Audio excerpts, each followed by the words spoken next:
इस्लामपूर खून प्रकरणातील दोघे आरोपी पुण्यातून केले जेरबंद.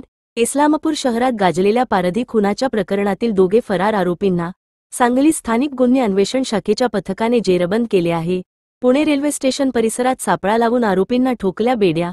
दिनांक 13 सप्टेंबर 2025 रोजी सायंकाळी 5:30च्या सुमारास जयंत ट्रेडिंग समोर विशाल उर्फ गया काळे वय 35, राहणार रेटरे धरण तालुका वाळवा यांचा कोयत्याने सपासप वार करून निर्घृण खून करण्यात आला होता. या घटनेनंतर आरोपी फरार झाले होते.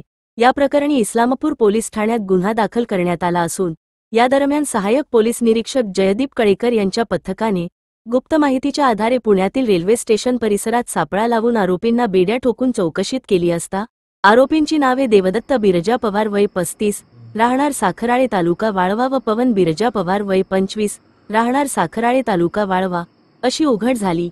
प्राथमिक तपासात आरोपी व मृत विशाल काळे यांच्यात जुना वाद असल्याचे निष्पन्न झाले. त्यातूनच मनात राग धरून रागाच्या भरात आरोपींनी काळे यांचा खून केल्याची कबुली दिली.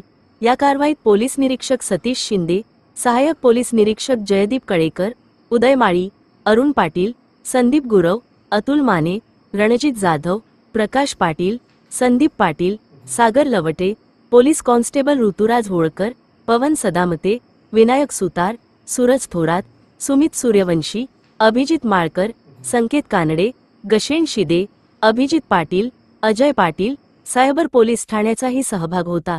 अटक आरोपींना इस्लामपूर पोलिसांच्या ताब्यात देण्यात आले असून पुढील तपास इस्लामपूर पोलीस ठाणे करीत आहेत.